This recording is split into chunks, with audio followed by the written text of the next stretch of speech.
కాళేశ్వరం ప్రాజెక్టుపై live power point presentation చేస్తున్న సందర్భంగా మంగళవారం మధ్యాహ్నం 12 గంటలకు జగిత్యాల జిల్లా బీఆర్ఎస్ పార్టీ కార్యాలయంలో లైవ్ టెలికాస్ట్ చేస్తే ప్రజలకు నిజాలు తెలుస్తాయనే భయంతో కాంగ్రెస్ ప్రభుత్వం కావాలనే కుట్రతో కరెంటు కట్ చేసిన జగిత్యాల జిల్లా అధికారులు.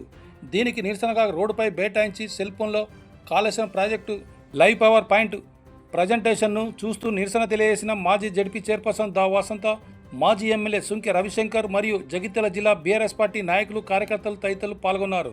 ఈ సందర్భంగా మాజీ జడ్పీ చైర్పర్సన్ దా వసంత, మాజీ ఎమ్మెల్యే సుంకె రవిశంకర్ మాట్లాడుతూ ప్రజలకు నిజాలు తెలుస్తాయనే భయంతో కాంగ్రెస్ ప్రభుత్వం కరెంటు కట్ చేసిందని అన్నారు.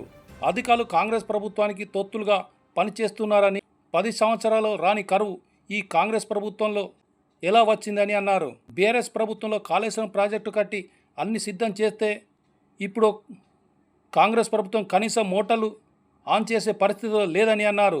అబద్ధపు అనే పునాదుల మీద కాంగ్రెస్ ప్రభుత్వం నడుస్తుందని అన్నారు. సాధ్యమనే పనులను సుసాధ్యం చేసిన నాయకుడు కేసీఆర్ అని, కేసీఆర్ లాంటి నాయకుడిపై ఎన్ని కుట్రలు చేసినా కేసీఆర్ ప్రజల గుండెల్లో ఉన్నారని అన్నారు.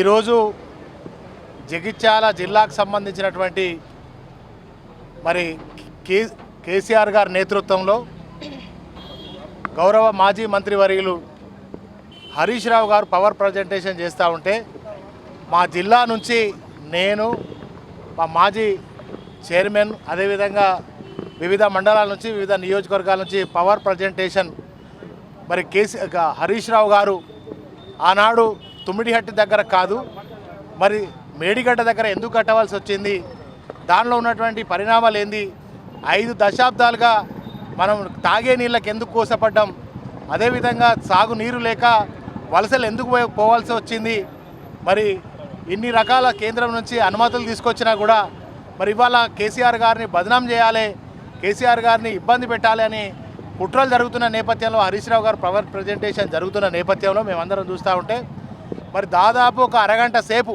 ఇక వస్తుంది అని కరెంట్ వస్తుందని చూసినాం. అంటే హరీష్ రావు గారి పవర్ ప్రజెంటేషన్ ఈ జగిత్యాల జిల్లాలో చూడకుండా ఆపినటువంటి మరి కాంగ్రెస్ ప్రభుత్వం, మరి మీరు ఎన్ని కుట్రలు చేసినా మేమందరం కూడా సెల్ ఫోన్లలో లైవ్ చూసినాం. మీరు అనుకుంటుండవచ్చు మేము పవర్ ఆపితే ఇలా పవర్ ప్రజెంటేషన్ చూడలేమని, కానీ మీరు పవర్ ఆపినా కూడా అరచేతిని అడ్డుపెట్టి సూర్యకాంతిని ఆపలేమని ఎంత సత్యమో, ఇవాళ హరీష్ రావు గారి పవర్ ప్రజెంటేషన్ ఆపాలనుకోవడం కూడా అంతే.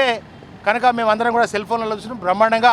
మరి ఇవాళ దానికి నిరసనగా మేమందరం కూడా రోడ్డు మీదకి వచ్చి ధర్నా చేసినాం. ఇవాళ ఈ యొక్క పవర్ ఎందుకు ఆపినరు, కరెంట్ ఎందుకు నిలిపివేసిరని చెప్పి అడిగితే దానికి సమాధానం లేదు. పోలీసు వాళ్ళు మా మీద దౌర్జన్యం చేసినారు, మమ్మల్ని ఇబ్బంది పెట్టేటువంటి పరిస్థితి చేశారు. మరి మేము వెంటనే కాంగ్రెస్ ప్రభుత్వాన్ని డిమాండ్ చేస్తాము, కేసీఆర్ గారిని ఎన్ని బదనాం చేసినా కేసీఆర్ గారు ప్రజల గుండెల్లో ఉన్నారు. కనుక మీరు ఎన్ని కుట్రలు పన్నినా, ఎన్ని ఇబ్బందులు పెట్టినా కూడా మరి కేసీఆర్ చేసినటువంటి వాటిని మీరు తుడిచివేయలేరు. కనుక మరి ఈరోజు ఎండిపోతున్న పంటలు చూడండి, ఇవాళ ఎండిపోతున్న నారులను చూడండి. ఇదే జగిత్యాల జిల్లాలో మరి బిందెతో నీళ్లు పోస్తూ ఉన్నారు నారుమడికి. ఇదే జగిత్యాల జిల్లాలో మరి ట్యాంకర్లతో నీళ్లు పోస్తూ ఉన్నారు. ఫస్ట్ కాదు, మీకు దమ్ముంటే, మీకు చాతనైతే రైతాంగానికి నీళ్ళు ఇవ్వండి. నీళ్లు అక్కడ లక్షల క్యూసెక్ల నీళ్లు కాళేశ్వరం దగ్గర, మేడిగడ్డ దగ్గర, అన్నారం సుందీల దగ్గర పోతూ ఉంటే చూసుకుంటూ చేరుతూ ఉన్నారు. కానీ ఇవాళ రైతన్న మరి దుఃఖం ఏదైతే ఉందో, రైతన్న ఏదైతే ఏడుస్తున్నాడో దాన్ని ఆఫ్ చేసి ఇవాళ మీకు చిత్తశుద్ధి ఉంటే, మీకు దమ్ముంటే వెంటనే నీళ్లు వదలాలని చెప్పి డిమాండ్ చేస్తూ, ఈ అసమర్థ ముఖ్యమంత్రి, ఈ చాతగాని దద్దమ్మ, ఈ రాక్షస పాలన చేస్తున్నటువంటి రేవంత్ రెడ్డి వెంటనే రాజీనామా చేయాలి, రైతులకు క్షమాపణ చెప్పాలని నేను డిమాండ్ చేస్తా ఉన్నాను. రోజు కేసీఆర్ గారి నాయకత్వంలో మాజీ ఇరిగేషన్ మంత్రి హరీష్ రావు గారు మరి కాళేశ్వరంపై మరి నిజాలు నిగ్గు తేల్చాలని చెప్పేసి తెలంగాణ భవన్లో పవర్ పాయింట్ ప్రజెంటేషన్ ఇస్తున్న క్రమంలో మరి మా నాయకులు, కార్యకర్తలందరూ జిల్లా పార్టీ కార్యాలయంలో మేమందరం కూడా లైవ్ టెలికాస్ట్ చూస్తున్న సందర్భంగా మరి వల్ల నిజం అనేది మరి ప్రజలకు తెలియవద్దు, ఎవరికి తెలియద్దు అని చెప్పేసి ఈ కాంగ్రెస్ ప్రభుత్వం ఇలా కుట్రపూరితంగా పవర్ కట్ చేస్తూ ఉన్నది. పవర్ కట్ చేసిన క్రమంలో మేము అందరం వచ్చి సెల్ ఫోన్లలో చూసినాం. ఎందుకంటే ఎప్పుడో లింక్ పంపించేసారు, మా రోడ్డు మీద అందరం కూడా సెల్ ఫోన్లో పూర్తయ్యే వరకు కూడా దాన్ని చూసినాం. అబద్ధం మొత్తం చుట్టేసేసరికి మరి నిజం వచ్చేసరికి అబద్ధం ప్రచారం చేసుకొని వస్తుందన్న క్రమంలో ఇవాళ చందాగా ఇవాళ రేవంత్ రెడ్డి ప్రవర్తిస్తూ ఉన్నాడు. ప్రతి హామీ అబద్ధం, ప్రతి ఒక్క స్పీచ్ కూడా అబద్ధం. ఇలా కాళేశ్వరం అనేది అబద్ధం అని చెప్పేసి, అవినీతి అని చెప్పేసినటువంటి ఈ రేవంత్ రెడ్డి మరి ఈ యొక్క అబద్ధం బట్టలిప్పినట్టు ఇప్పుతాడు కాబట్టి ఇలా హరీష్ రావు గారు ఇలా ఎవరికి తెలియద్దని చెప్పేసి కరెంట్ కట్ చేసిర్రు. నువ్వు ఎన్ని కుట్రలు చేసినా ఏం చేసినా కూడా నిజం ఆగది. కేసీఆర్ చేసినటువంటి మంచి పనులన్నీ కూడా ప్రజల గుండెల్లో స్థిరస్థాయిగా ఉంటాయి కాబట్టి నువ్వు ఎన్ని కుట్రలు చేసినా కూడా ఇలా ఆగది. ప్రజలు ఎవరు నమ్మే పరిస్థితిలో లేదు.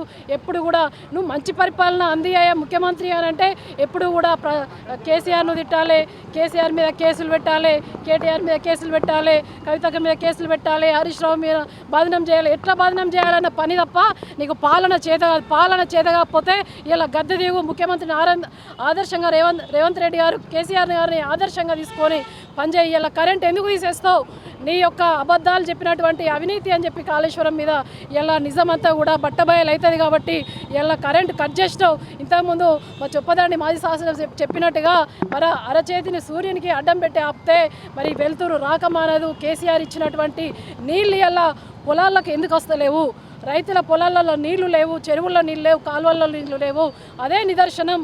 నువ్వు కాళేశ్వరం అవినీతి అన్నం జాతీయ స్థాయిలో 11 అనుమతులు తీసుకొచ్చిండు. అన్నీ కూడా ఆధారాలతో పాటు పూర్తి చేసిండు. 3 సంవత్సరాల్లో పూర్తి చేస్తే అబద్ధం అని చెప్తున్నావు. ఇలా కేసీఆర్ గారు అన్నం వడ్డించి రైతు నోట్లో పెట్టి 10 సంవత్సరాలు కడుపు నిండా అన్నం పెట్టిండు.